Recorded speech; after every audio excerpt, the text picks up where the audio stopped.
What was your earliest memory of hearing music, and what made you decide to want to do it professionally? Well, my earliest memory has to go back to when I was a kid. I grew up in the church. My parents sang gospel choir and stuff like that, and so really growing up and also being in the car when I was a really kid. My mom always blared some Linda Ronstadt, so one amazing voice right there. And I guess over the years, I was introduced to the guitar around 11 or 12, and so from there I was picked around. And I love science, so music wasn't my first option of going to for a profession. I wanted to be a chiropractor at some point, but I went through school and I was still a young kid. I wanted to move to Nashville and test out the waters. And my brother was up here, and so I was able to collaborate with him. And probably about 2 3 years of moving to Nashville after I had dove right in head first. I was like, man, I love music so much. I love touring. I love the different situations. I love meeting the people, the fans. Every day I sold,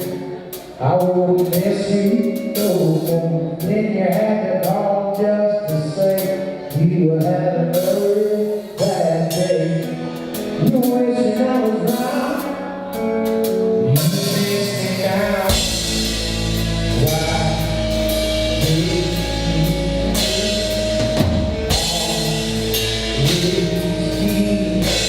He just keeps in my head.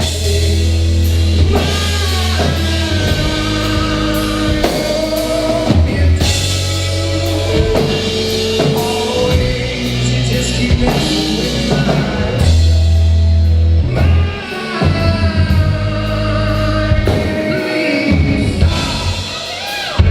Please stop. Oh, you're messing with my mind. How you doing, boys? St. Louis, we good. The way you say you take it, it's funny how you just keep making on your same remarks.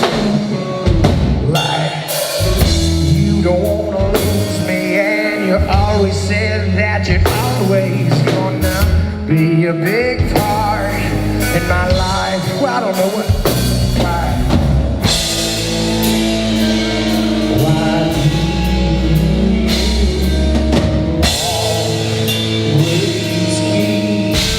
It just keeps in my mind.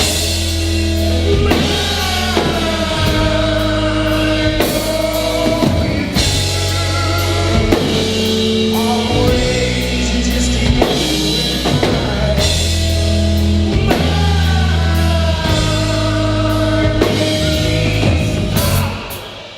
Baby, please stop it.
What was it like growing up with your brother?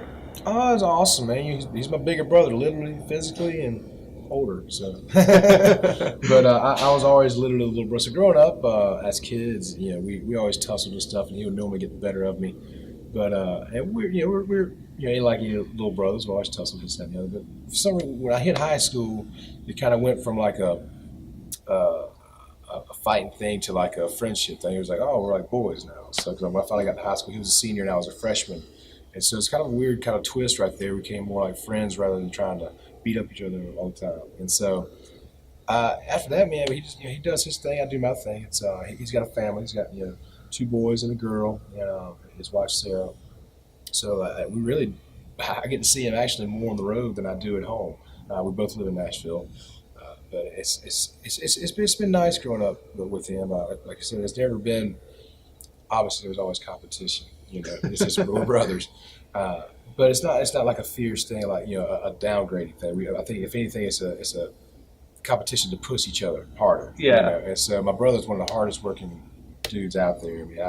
It amazes me all the time about how he's able to juggle family, road life, writing, producing, and still keep his head on straight. And so I've learned a lot from him. Okay. How long have you been in Nashville, and how was the transition from moving from Charleston, South Carolina to here? Nashville, I have been here almost 12 years now, so time flies when you're having fun, I guess. It's been a good time. The transition, I lived in Charleston before I came to Nashville. Like I said, I was going to school to get my science degree to try and be a chiropractor. And I was playing a little bit of music. But I was young, I was 23 years old, and I was either go to more school or go be a young kid in Nashville, hang out with your brother, and attempt with music. And so came here, and it wasn't that bad of a transition. I packed up everything and put it all in my trailer that I still have, that I still use for travel and band stuff. So that trailer's been through stuff with me. That day we came pulling up.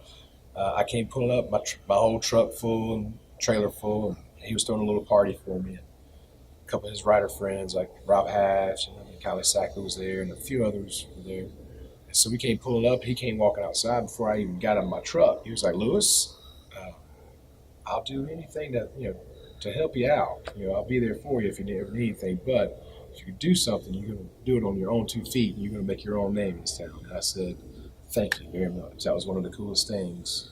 Because, I never want to be the one to ride any kind of coattails or seem like it is, because I'm a very hard-working person. I think we've done a pretty good job of having the separate lanes of how we do stuff. But also, we still love coming together and working together as well.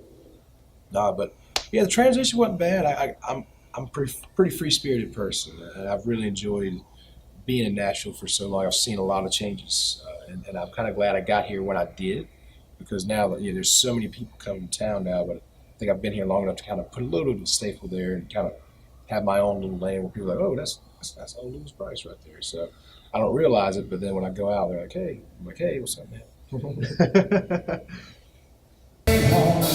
Still in time, still we all alone.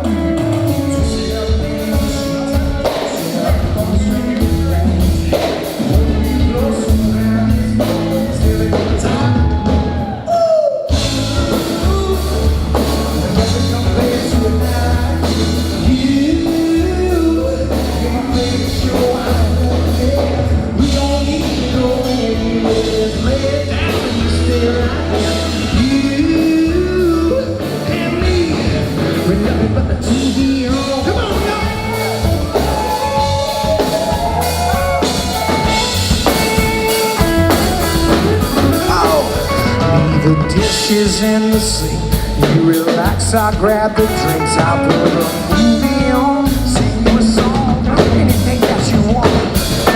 You, nothing compares to a night like this. You're my favorite show, I don't wanna miss. We don't need to go anywhere, just lay down and stay out.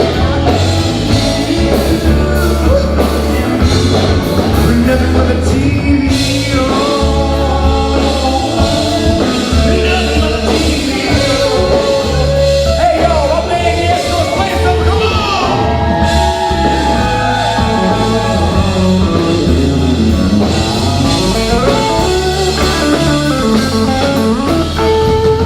Turn down the lights, turn off the phone, turn on the night, lose all control.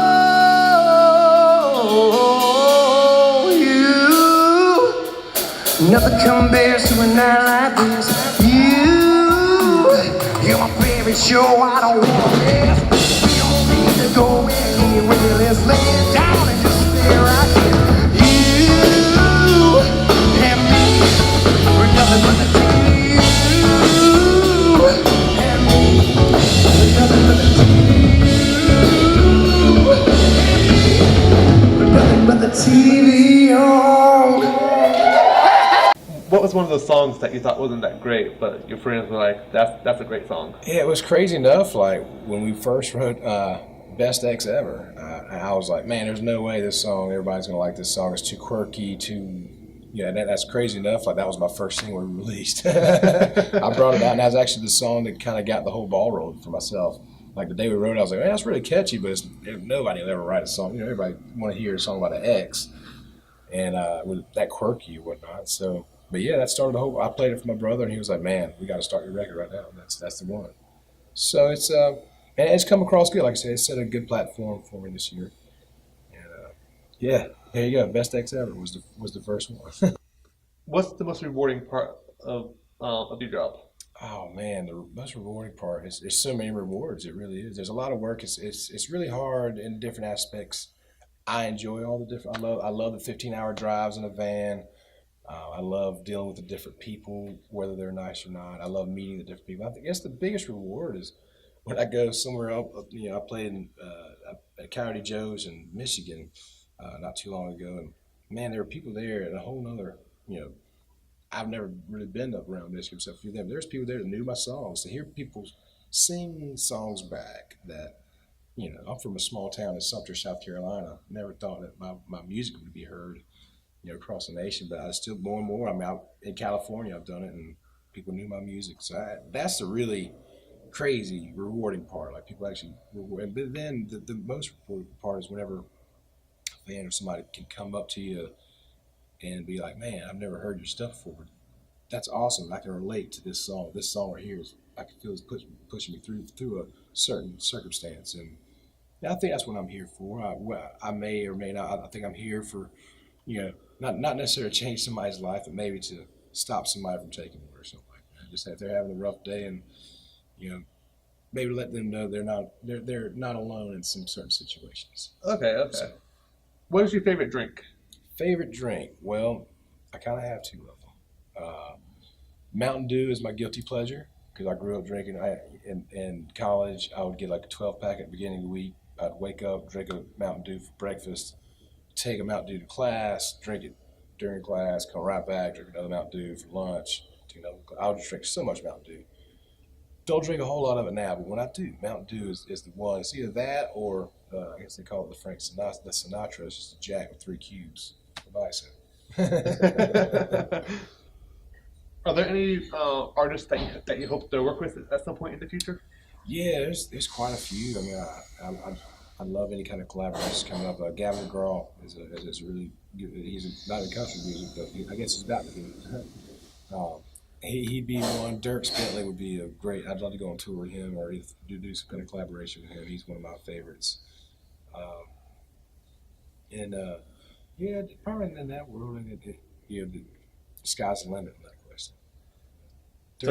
So if you wanted to work with Dirk, so would you just call his people, or do you have like his number that you could call him? I don't have his number. You would have to get in touch through his people and through the record labels and stuff like that. So I don't personally have that one yet. So, but one day. Was there any kind of expectation that you had when you moved from Charleston to here? Not really. Like I said, when I first moved here, I was just wanting to be a kid. I wasn't thinking about actually doing music for a living. I was bartending at the time. Not really any expectations. I just kind of, if anything, I was expected just to be a young kid and live. So I guess I did that. Definitely lived. I was a young kid. But I guess I exceeded my expectations when I came into music, and I decided that's what I wanted to do the rest of my life. So. For the song "Best Ex Ever," I interpreted it as you got kicked out of a bar.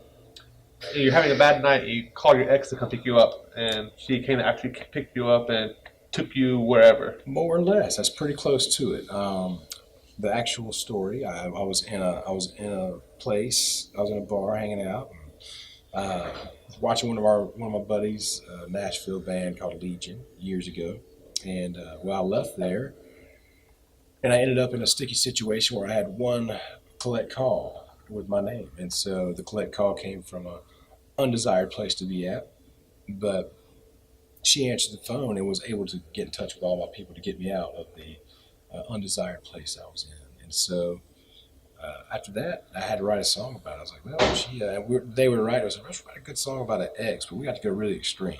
And so here's an extreme story, but let's PG-13 it up. So yeah, that's pretty close to it. That's the PG-13 version, the radio edited version. Are you able to drive a stick shift? Oh yeah, I can burn it up, man. You ever seen the video "I Drive Your Truck" of my brother's video?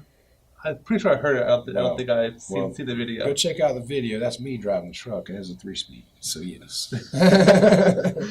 Thanks for having me out. Oh man, thank y'all for having me out, man. I appreciate you. I love doing this on a good old Sunday afternoon.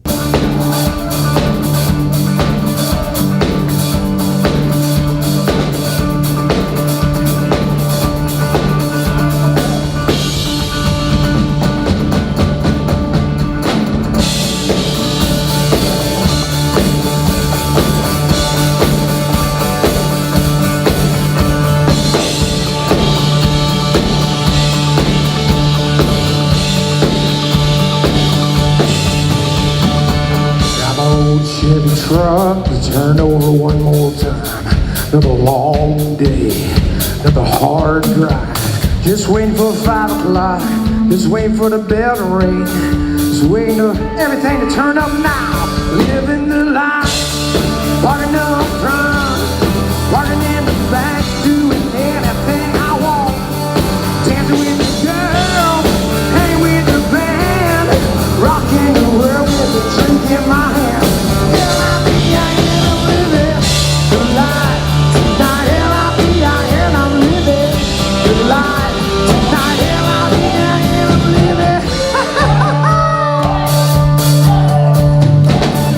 Brother Jack sounds nice. Back by cold Coors Light. Another smooth sip, another strong boy. Just waiting to light it up, just waiting to burn it down. Just letting everybody in the party burn right around. Living the life, partying up front, partying in the back, doing anything I want. Dancing with the girl, hanging with the band, rocking the world with a drink in